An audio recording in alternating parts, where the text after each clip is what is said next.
Hello students, मैं हूं Akshay Joshi, assistant professor physics, government Dungar college Bikaner. Gyan Doot के इस प्रोग्राम में मैं आप सभी का स्वागत करता हूं। आज हम फिजिक्स में एक नई लेक्चर सीरीज स्टार्ट करने जा रहे हैं जिसका नाम है इलेक्ट्रोमैग्नेटिक इंडक्शन यानी कि विद्युत चुंबकीय प्रेरण। तो इस लेक्चर सीरीज को स्टार्ट करने से पहले इसके क्या उद्देश्य रहेंगे वो हम इस पर चर्चा कर लेते हैं। तो सबसे पहले ये बीएससी के स्टूडेंट्स को ध्यान में रखकर बनाई गई लेक्चर सीरीज है और इसमें हम क्या समझने की कोशिश कर रहे हैं, आइए उस पर थोड़ा सा हम प्रकाश डालते हैं।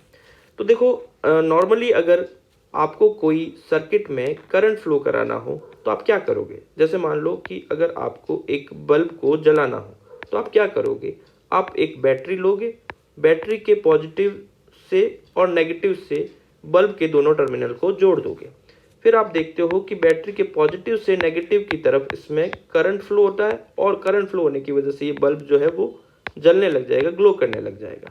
लेकिन एक बहुत ही बड़े साइंटिस्ट हुए जिनका नाम था माइकल फेराडे। उन्होंने क्या किया, उन्होंने केवल एक मैग्नेट यानी कि एक चुंबक और एक तार को ऐसे मोड़कर कॉइल बनाई और इन दोनों के कॉम्बिनेशन से उन्होंने करंट जनरेट कर दिया, यानी बिना बैटरी के करंट जनरेट कर दिया। और उन्होंने जो तरीका हमें ये सिखाया उसका यूज़ करते हुए हम आज 95% जो करंट को जनरेट करते हैं वो इसी तरीके से करते हैं। यानी कि हमारे घरों में जो करंट आता है और जो अदर इंडस्ट्रीज़ में इलेक्ट्रिसिटी आती है वो इसी तरीके से जनरेट की जाती है और इसको हम बोलते हैं इलेक्ट्रोमैग्नेटिक इंडक्शन। तो इस चीज़ को हम यहाँ पर इस लेक्चर सीरीज़ में जानने की कोशिश करेंगे और फिर इस सीरीज़ में जैसे जैसे हम आगे बढ़ेंगे वैसे वैसे हम समझेंगे कि ये कॉइल जो है वो और क्या क्या काम कर सकती है, इसका क्या यूज़ है, क्या पर्पज़ है। और फिर हम ये बहुत इंटरेस्टिंग सी चीज़ जानने की कोशिश करेंगे कि कैसे इस कॉइल का यूज़ करते हुए हम वायरलेसली करंट को एक जगह से दूसरी जगह ट्रांसमिट कर सकते हैं। तो आइए बिना समय गवाए हम इसमें आगे बढ़ते हैं। तो देखो, सबसे पहले जो आपको कॉन्सेप्ट, बेसिक कॉन्सेप्ट, बहुत छोटा सा कॉन्सेप्ट है वो जानने की ज़रूरत है, वो है मैग्नेटिक फ्लक्स यानी कि चुंबकीय फ्लक्स। ठीक है, तो क्या होता है चुंबकीय फ्लक्स, आप में से कई स्टूडेंट्स को पता होगा लेकिन मैं एक बार के लिए आप लोगों को दोबारा से रिवाइज करवा देता हूँ।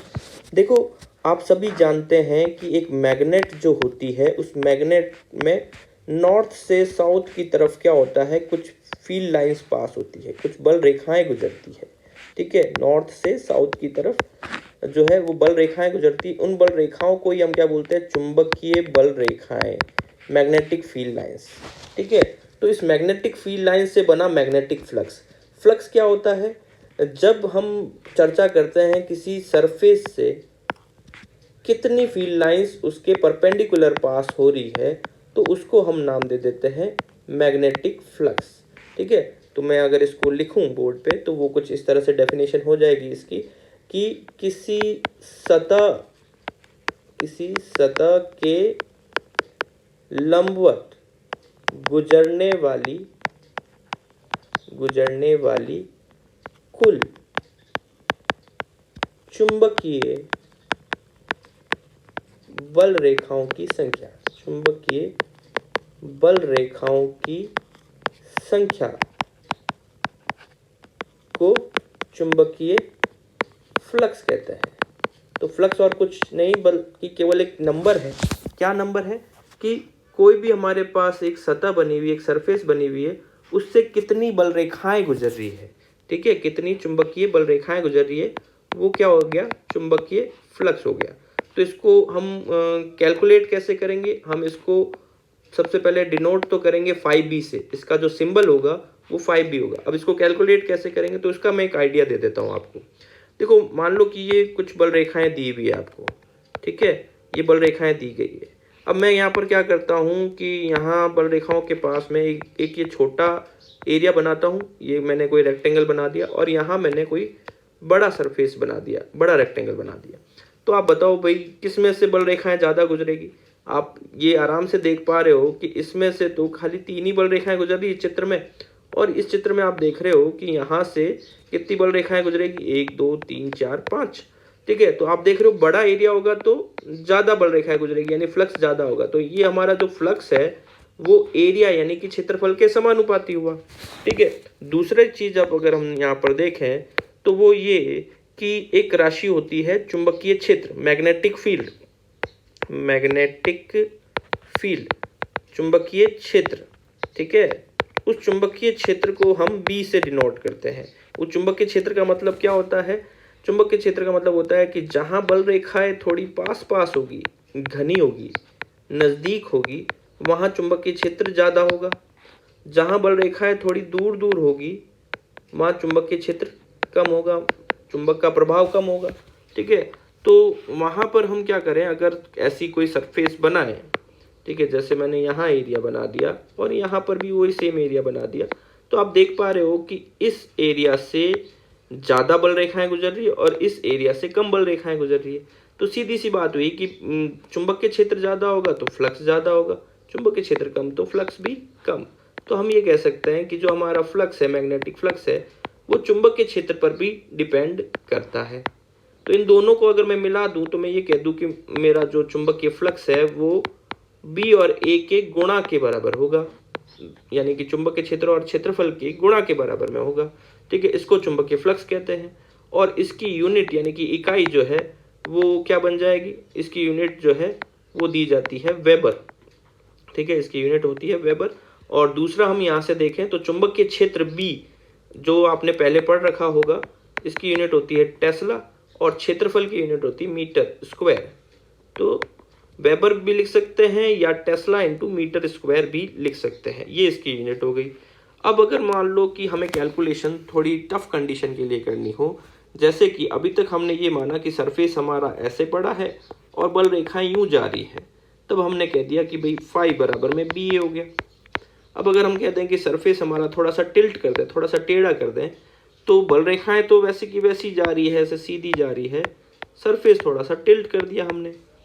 तो पिछली लेक्चर सीरीज में मैंने आपको बताया था कि एरिया का कैलकुलेशन, एरिया जो है वो एक वेक्टर होता है और एरिया की जो डायरेक्शन होती है वो हमेशा सरफेस के परपेंडिकुलर ली जाती है। ठीक है। जैसे मान लो ये सरफेस बना हुआ है तो इसके परपेंडिकुलर तो ये हो गया 90 डिग्री का एंगल बनाते हुए। अब सरफेस थोड़ा सा टिल्ट हो गया तो ये सरफेस है और ये इसके साथ 90 डिग्री का एंगल बनाते हुए हमारा एरिया हो गया और ये हमारा बी है यानी चुंबकीय क्षेत्र है। दोनों के बीच में एंगल कितना है, थीटा है। अब आप देखो पीछे मैंने डेफिनेशन में क्या लिखा है कि किसी सतह के लंबवत गुजरने वाली बल रेखाओं की संख्या। तो यहाँ पर ये जो बल रेखाएं जा रही है वो इस सतह के लंबवत नहीं जा रही है। तो हम क्या करते हैं, इस बल रेखा को हम दो घटकों में तोड़ लेते हैं, दो कंपोनेंट में तोड़ लेते हैं। तो कंपोनेंट कैसे निकालते हैं आप सभी जानते हैं कि जिस तरफ एंगल होता है उस तरफ का जो कंपोनेंट होता है वो होता है बी कॉस थीटा और दूसरी तरफ का जो कंपोनेंट होता है वो होता है बी साइन थीटा। तो आप यहाँ पर देख पा रहे हो कि ये जो बी कॉस थीटा है वो इस सतह के लंबवत है, क्योंकि एरिया भी सतह के लंबवत है, ये एरिया की डायरेक्शन में है, तो ये बी कॉस थीटा उस सतह के लंबवत है। तो यहाँ पर जो फ्लक्स होगा वो उस फ्लक्स में हम केवल इस बी कॉस थीटा को कंसीडर करेंगे क्योंकि यही इसके लंबवत है। तो हमारे पास जो फ्लक्स बनेगा वो बनेगा बी कॉस थीटा इंटू ए, यानी कि बी ए कॉस थीटा। तो ये हमारा हो गया फ्लक्स बी ए कॉस थीटा।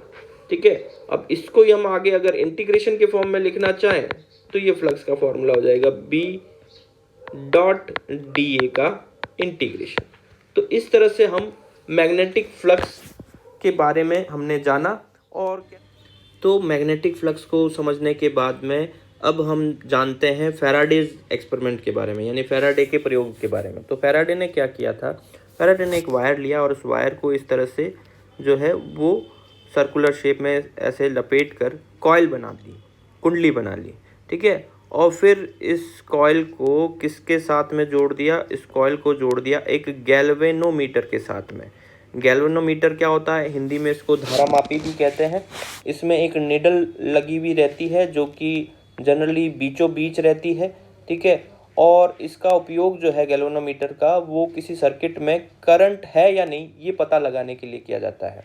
अगर सर्किट में करंट फ्लो हो रहा है और अगर उस करंट की डायरेक्शन इस तरफ है तो ये जो इसकी कॉइल है वो क्या होगी, ये जो है करंट की डायरेक्शन में जो इसकी नीडल है वो इस तरह से मुड़ जाएगी, ठीक है। और अगर करंट की डायरेक्शन जो है वो चेंज हो जाती है, मान लो करंट की डायरेक्शन इस तरफ हो जाती है, ठीक है, तो यहाँ पर ये जो नीडल है वो इस तरफ मुड़ जाएगी। तो ये करंट का भी पता लगाता है और उसकी डायरेक्शन का भी पता लगाने में काम लेते हैं, ठीक है। तो ये सिंपल सा उन्होंने एक सर्किट तैयार किया और सर्किट तैयार करने के बाद में क्या किया कि एक मैग्नेट ली और उस मैग्नेट को क्या किया, इस कॉइल के पास लेके गए।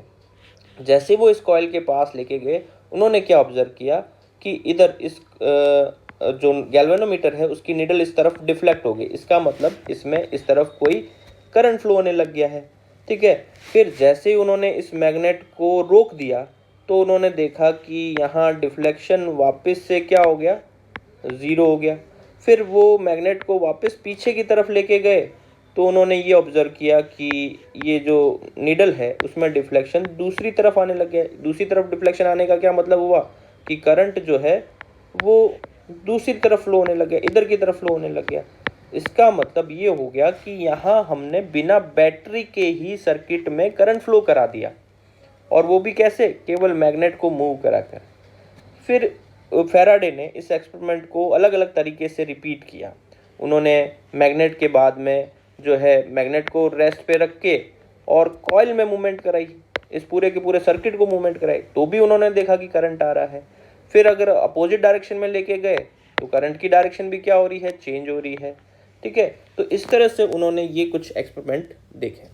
तो उन्होंने जो जो देखा वो हम एक नोट्स के फॉर्म में देखें तो ये उन्होंने ऑब्जर्वेशन किए। उन्होंने क्या देखा कि अगर मैग्नेट और कॉइल के बीच में रिलेटिव मोशन हो रहा है, रिलेटिव मोशन का क्या सेंस है कि दोनों के बीच की डिस्टेंस या तो कम हो रही है या बढ़ रही है। अब चाहे वो उसमें मैग्नेट मूवमेंट कर रही है उसकी वजह से हो रहा है या कॉइल मूवमेंट कर रही है उसकी वजह से हो रहा है, दोनों के बीच की डिस्टेंस जो है वो वेरी हो रही है, चेंज हो रही है, तो उसको हम बोलेंगे कि उनके बीच में रिलेटिव मोशन हो रहा है, यानी आपेक्षिक गति हो रही है। तो ये जो हमारा गैल्वेनोमीटर है, इस गैल्वेनोमीटर में क्या आ रहा है, डिफ्लेक्शन आ रहा है, यानी कि करंट प्रोड्यूस हो रहा है, ठीक है। तो करंट कब तक प्रोड्यूस होता रहेगा, जब तक कि दोनों के बीच में रिलेटिव मोशन होगा, आपेक्षिक गति होगी, तब तक करंट प्रोड्यूस होता रहेगा, ठीक है। दूसरा उन्होंने ऑब्जर्वेशन देखा कि इनके बीच का रिलेटिव मोशन अगर जीरो हो जाए, रिलेटिव मोशन जीरो होने का मतलब क्या हो गया कि उनके बीच की डिस्टेंस ना तो बढ़ रही है ना घट रही है। जैसे मान लो दोनों को हमने रेस्ट पे रख दिया, दोनों को ही फिक्स कर दिया है, मैग्नेट को भी फिक्स कर दिया, कॉइल को भी फिक्स कर दिया, तो यहाँ गैल्वेनोमीटर में कोई डिफ्लेक्शन नहीं आएगा। लेकिन अगर हम मैग्नेट को मूव करा रहे हैं और कॉइल को भी मूव करा रहे हैं और दोनों को सेम डायरेक्शन में मूव करा रहे हैं, तो भी दोनों के बीच में जो डिस्टेंस है वो वेरी नहीं हो रही है, तब भी हम ये मानेंगे कि इनके बीच का रिलेटिव मोशन ज़ीरो है। तो रिलेटिव मोशन ज़ीरो होने पर फिर भी डिफ्लेक्शन क्या आएगा, ज़ीरो ही आएगा, फिर भी डिफ्लेक्शन ज़ीरो ही आएगा, ठीक है। तो डिफ्लेक्शन केवल कब तक आता है, जब तक दोनों के बीच रिलेटिव मोशन होता है। फिर उन्होंने ऑब्जर्व किया कि अगर ज़्यादा स्ट्रॉन्ग मैग्नेट यूज़ करें, ज़्यादा पावरफुल मैग्नेट यूज़ करें, तब क्या होता है, डिफ्लेक्शन भी ज़्यादा आता है, ठीक है। और अगर ज़्यादा तेज मूवमेंट करें तब भी डिफ्लेक्शन क्या आता है, ज़्यादा आता है। मतलब मैग्नेट को थोड़ा फास्ट लेके जाए तो डिफ्लेक्शन ज़्यादा आएगा। इस कॉइल में जो है नंबर ऑफ टर्न्स अगर हम इंक्रीज कर दें, फेरों की संख्या बढ़ा दें, नंबर ऑफ टर्न्स मतलब हमने इसमें ज़्यादा बार इसको टर्न किया है, ठीक है, वायर को, तो भी क्या होगा, डिफ्लेक्शन ज़्यादा आएगा। और अगर हम रिलेटिव मोशन की डायरेक्शन चेंज कर दें तो डिफ्लेक्शन की डायरेक्शन भी चेंज हो जाएगी। ये फैराडे के ऑब्जर्वेशन थे, ये फैराडे का एक्सपेरिमेंट था कि उन्होंने सिंपल कॉइल, गैल्वेनोमीटर और मैग्नेट को यूज़ करके ये सर्किट बनाया, और ये उनके ऑब्जर्वेशन थे। तो इन ऑब्जर्वेशन के को समझाने के लिए हम मैग्नेटिक फ्लक्स को जो है वो यूज़ कर सकते हैं। यहाँ हो क्या रहा है, जब इस कॉइल के पास में मैग्नेट को ले जाया जा रहा है तो मैग्नेट से आपको पता है कि फील्ड लाइंस निकलती है, चुंबकीय बल रेखाएं निकलती हैं, ठीक है, वो एन से एस की तरफ जाती है। जब हम इसको इस कॉइल के पास ले जाएंगे तो इस कॉइल से ज़्यादा नंबर ऑफ फील्ड लाइंस जो है वो पास होगी, ठीक है। अभी ये दूर है तो कम संख्या में बल रेखाएं गुजर रही है। अगर ये मैग्नेट जो है वो उस कॉइल के पास आएगी या कॉइल मैग्नेट के पास आएगी तो दोनों ही सूरत में क्या होगा कि इस कॉइल से ज़्यादा बल रेखाएं गुजरेगी, इस कॉइल से ज़्यादा बल रेखाएं गुजरेगी, यानी कि बल रेखाओं की संख्या में क्या आएगा, परिवर्तन आएगा। और बल रेखाओं की संख्या क्या होती है, चुंबकीय फ्लक्स। क्या होती है, चुंबकीय फ्लक्स। तो चुंबकीय फ्लक्स में जब परिवर्तन आएगा तभी सर्किट में क्या हो रहा है, करंट फ्लो हो रहा है। ठीक है, यानी कि जो मेन यहाँ रोल प्ले कर रहा है वो कौन प्ले कर रहा है, चुंबकीय फ्लक्स, और उसमें भी क्या आना चाहिए, परिवर्तन आना चाहिए।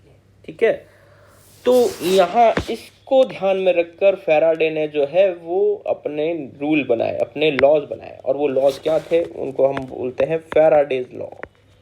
Faraday's law. तो फैराडे का जो पहला नियम था वो क्या था, जब किसी कुंडली के चुंबकीय फ्लक्स, जब किसी कुंडली के चुंबकीय फ्लक्स में परिवर्तन आता है, जब किसी कुंडली के चुंबकीय फ्लक्स में परिवर्तन आता है, या किसी तार द्वारा चुंबकीय बल रेखाओं को काटते हुए गति की जाती है, गति की जाती है, तो उनके सिरों पर, तो उनके सिरों पर एक विद्युत वाहक बल उत्पन्न हो जाता है। विद्युत वाहक बल को इंग्लिश में बोलेंगे इलेक्ट्रोमोटिव फोर्स। ठीक है, विद्युत वाहक बल ईएमएफ, इलेक्ट्रोमोटिव फोर्स उत्पन्न हो जाता है, जिसे प्रेरित विद्युत वाहक बल कहते हैं, जिसे प्रेरित विद्युत वाहक बल कहते हैं, यानी कि इंड्यूस्ड ईएमएफ कहते हैं, इंड्यूस्ड ईएमएफ कहते हैं। और इस घटना को, ये जो घटना है, इस घटना को विद्युत चुंबकीय प्रेरण कहते हैं, यानी कि इलेक्ट्रोमैग्नेटिक इंडक्शन, ईएमआई कहते हैं। ये फैराडे का पहला नियम था। तो ये फैराडे ने जो नियम निकाला अपने एक्सपेरिमेंट से, जो ऑब्जर्वेशन आए उसी के बेसिस पर ये नियम निकला। तो क्या नियम है कि कॉइल के फ्लक्स में चेंज आना चाहिए, कॉइल के फ्लक्स में चेंज आएगा तभी करंट बन रहा है। ठीक है, तो करंट बनाने के लिए हमें चाहिए होता है ईएमएफ। ईएमएफ का मतलब वोल्टेज का डिफरेंस, मतलब एक तरफ हाई वोल्टेज हो, एक तरफ लो वोल्टेज हो। ठीक है, तब करंट बनता है। तो वो तो नॉर्मली बैटरी से दिया जाता है। यहाँ बिना बैटरी के कैसे हो रहा है, जैसे ही ये मैग्नेट पास में लाई जा रही है तो ये फ्लक्स में चेंज आ रहा है, तो फ्लक्स में चेंज आएगा तो यहाँ पर एक ईएमएफ बन जाएगा। ईएमएफ बनने का मतलब मान लेते हैं कि एक साइड प्लस हो गई और एक साइड माइनस हो गई कॉइल की, और उसकी वजह से प्लस से माइनस की तरफ क्या होगा, करंट फ्लो होने लग जाएगा। तो ये जो है फैराडे ने कहा। यहाँ मैंने दूसरा स्टेटमेंट लिखा है कि किसी तार द्वारा चुंबकीय बल रेखाओं को काटते हुए गति की जाए। तो इसको कुछ ऐसे समझे कि मान लो कि यहाँ पर अपने पास ये क्रॉस का चिन्ह जो बता रहा है, वो बता रहा है मैग्नेटिक फील्ड लाइंस को, जो कि हमारे इस स्क्रीन के परपेंडिकुलर अंदर की तरफ जा रही है। ये ऐसी बल रेखाओं को दर्शा रहा है जो इस स्क्रीन के लंबवत अंदर की तरफ जा रही है। और मैं यहाँ एक वायर का फ्रेम ले लूँ, मैं यहाँ वायर का एक फ्रेम ले लूँ, और एक दूसरा वायर है जो इस पर स्लाइड कर रहा है। तो वो जैसे जैसे स्लाइड करेगा वो इन मैग्नेटिक फील्ड लाइंस को काटते हुए जाएगा। तो काटते हुए जाएगा तो इस पर भी क्या होगा, एक ईएमएफ जनरेट हो जाता है। ठीक है, इस ईएमएफ को हम क्या नाम देते हैं, इंड्यूस्ड ईएमएफ। और ये जो घटना है इसको हम बोलते हैं इलेक्ट्रोमैग्नेटिक इंडक्शन, विद्युत चुंबकीय प्रेरण। अब अगर सर्किट पूरा है, यदि परिपथ पूर्ण है, इसका क्या मतलब है, कहीं से सर्किट में कोई मतलब जो है वो कनेक्शन डिसकंटिन्यू नहीं हो रहा, पूरी तरह से जो है सर्किट पूरा हो रहा है, मतलब कहीं से वायर जो है वो टूटा हुआ नहीं है, कहीं से कोई ब्रेक नहीं आ रहा है। यदि परिपथ पूर्ण है तो परिपथ में धारा भी बहती है, परिपथ में धारा भी बहती है। जिसे प्रेरित धारा कहते हैं। प्रेरित धारा यानी कि इंड्यूस्ड करंट कहते हैं।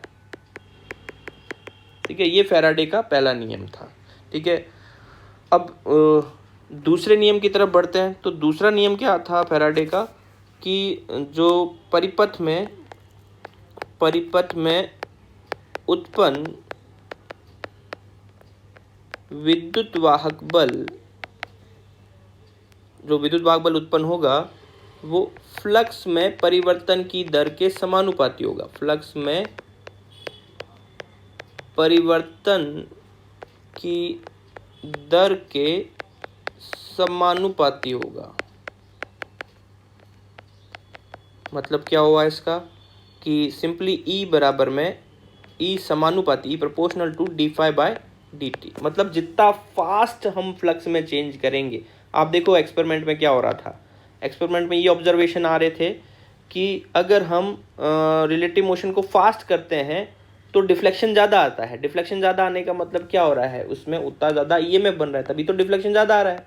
ठीक है, तो जितना फास्ट हम फ्लक्स में चेंज करेंगे उतना ज़्यादा ईएमएफ आएगा। तो E proportional to D phi by D T, proportional का साइन हटाएंगे, कांस्टेंट 1 मान लेते हैं, तो ई बराबर में D phi by D T. ये थे फैराडे के नियम। ठीक है, तो यहाँ इसके थ्रू हमने जाना कि अगर हमें ईएमएफ बनाना है तो हमें क्या करना पड़ेगा, मैग्नेटिक फ्लक्स में चेंज करना पड़ेगा। तो जितना हम चेंज करेंगे और जितना फास्ट चेंज करेंगे उतना ज़्यादा फ्लक्स बनेगा और सर्किट पूरा होगा तो उसमें करंट फ्लो हो जाएगा। तो इस तरह से हमने सीखा कि कैसे बिना बैटरी का यूज़ किए हुए हम जो है वो करंट प्रोड्यूस कर सकते हैं। तो स्टूडेंट्स, हमने फैराडे के लॉज को पढ़ लिया है। अब फैराडे के लॉज को अच्छे से समझने के लिए हम उस पर कुछ न्यूमेरिकल एग्जांपल्स भी देखते हैं, जिससे उसके कॉन्सेप्ट को हम और अच्छे से डीपली समझ पाएँ। तो पहला एग्जांपल आपके पास में ये है कि आपके पास में एक कॉइल है जिसमें नंबर ऑफ टर्न्स जो है यानी फेरों की संख्या जो है वो 50 है। मतलब मान लो इस तरह की अपने पास कॉइल है, ठीक है, और उसमें आपने ऐसे कितनी बार इसको घुमाया है, 50 बार घुमाया है। ठीक है, और उसमें हम क्या कर रहे हैं, इस कॉइल के अंदर फ्लक्स को जो है वो चेंज कर रहे हैं। ठीक है, फ्लक्स को कैसे चेंज कर रहे हैं, हम फ्लक्स को चेंज करने के हमारे पास बहुत सारे तरीके हैं। हम क्या कर सकते हैं कि एक मैग्नेट को पास में ले जाएं इसके, तो मैग्नेट को पास में ले जाएंगे तो इससे जो मैग्नेटिक फील्ड लाइंस गुजरेगी वो इससे पास होगी तो वो फ्लक्स को बढ़ा देगी। या फिर हम क्या कर रहे हैं कि एक दूसरी कॉइल रख रहे हैं और उसमें करंट फ्लो करा रहे हैं।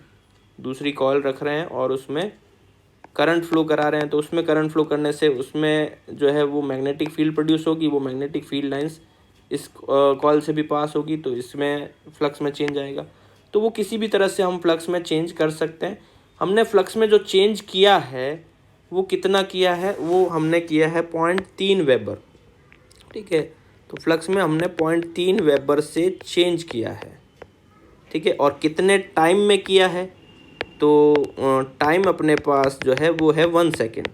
1 सेकेंड में हमने 3 वेबर का फ्लक्स में चेंज किया है। पूछ रहे हैं कि भाई ईएमएफ कितना प्रोड्यूस होगा, यानी कि ईएमएफ कितना इंड्यूस होगा, प्रेरित विद्युत वाहक बल कितना होगा, ये हमारा क्वेश्चन है। ठीक है, तो बड़ी सिंपली हम ये जानते हैं कि जो ईएमएफ इंड्यूस होता है वो simply d phi by D t के बराबर होता है। तो हम सीधा फॉर्मूला लगा दें और कर दें। लेकिन यहाँ पर एक चीज़ आप नोटिस करो कि यहाँ कॉइल में जो है वो जो नंबर ऑफ टर्न्स दे रखी है वो भी दे रखी है 50। तो आप देखो जैसे ये हम कॉइल बना रहे हैं तो कॉइल के एक एक टर्न में जो है इतना ईएमएफ जनरेट होगा। जैसे इस टर्न में D phi by d t generate हो रहा है, इधर भी d phi by d t, इधर भी d phi by d t, इधर भी d phi by d t, इधर भी d phi by d t, ऐसे करते हुए अपने पास 50 टर्न्स दे रहे हैं हम।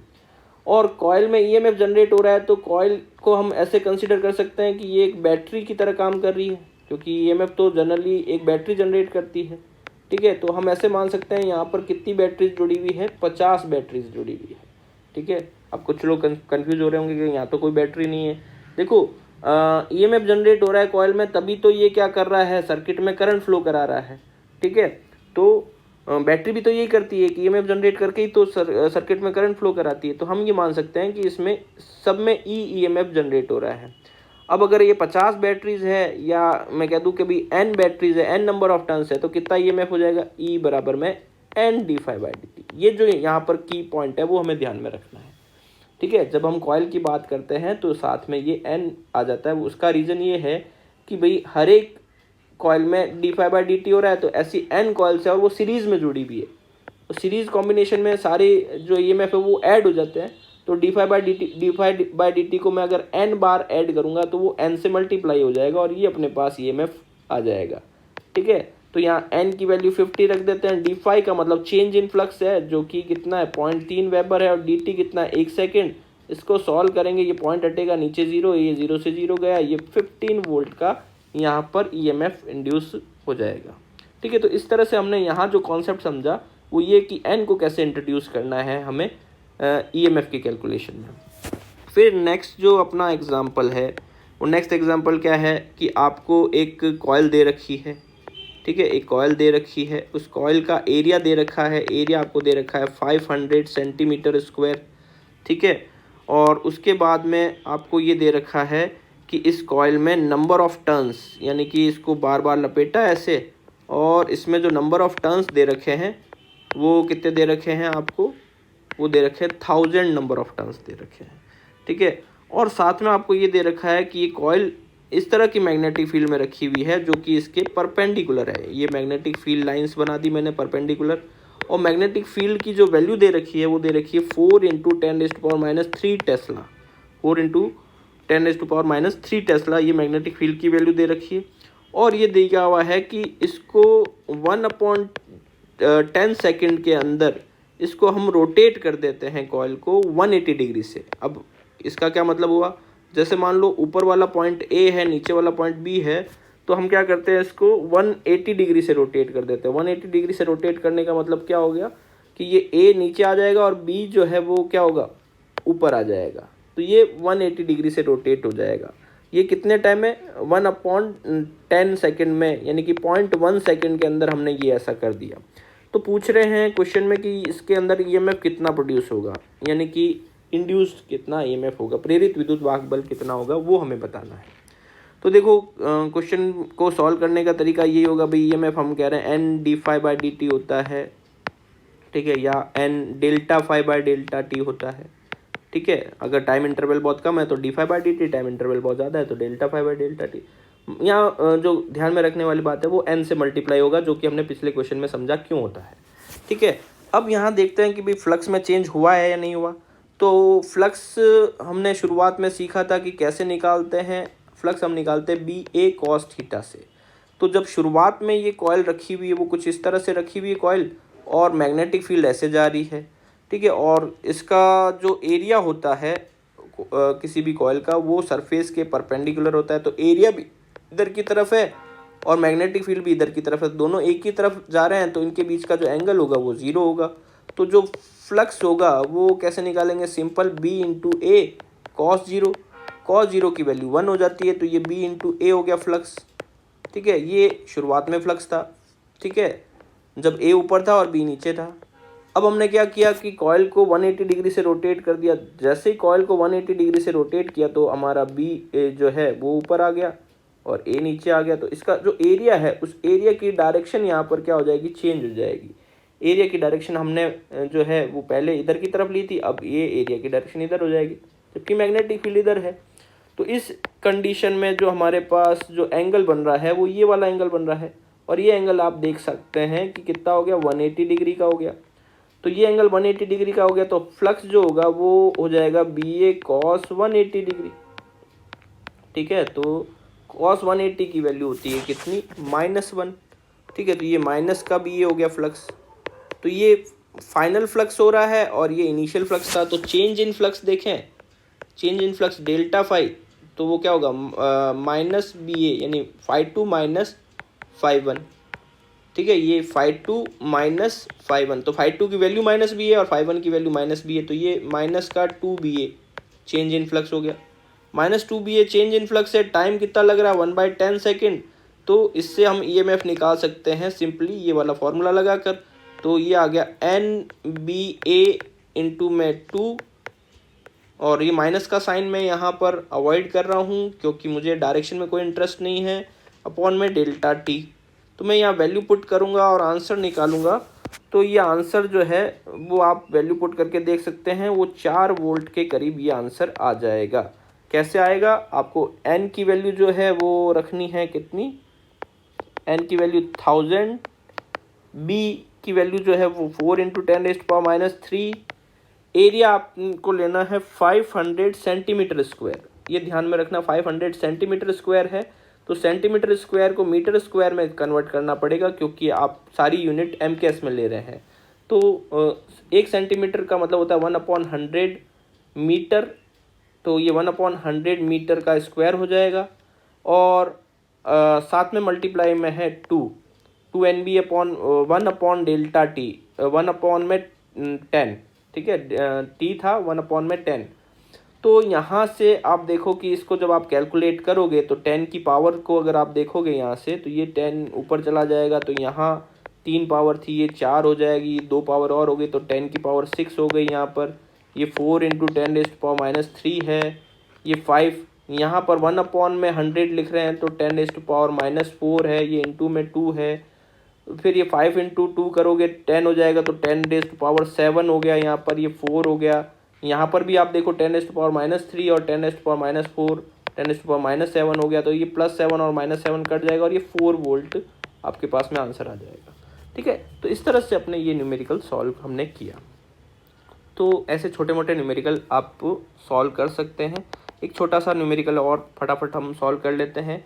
हमारे पास में फ्लक्स दे रखा है फाई बराबर में टाइम के अकॉर्डिंग चेंज हो रहा है 6t² - 5t + 1 वेबर।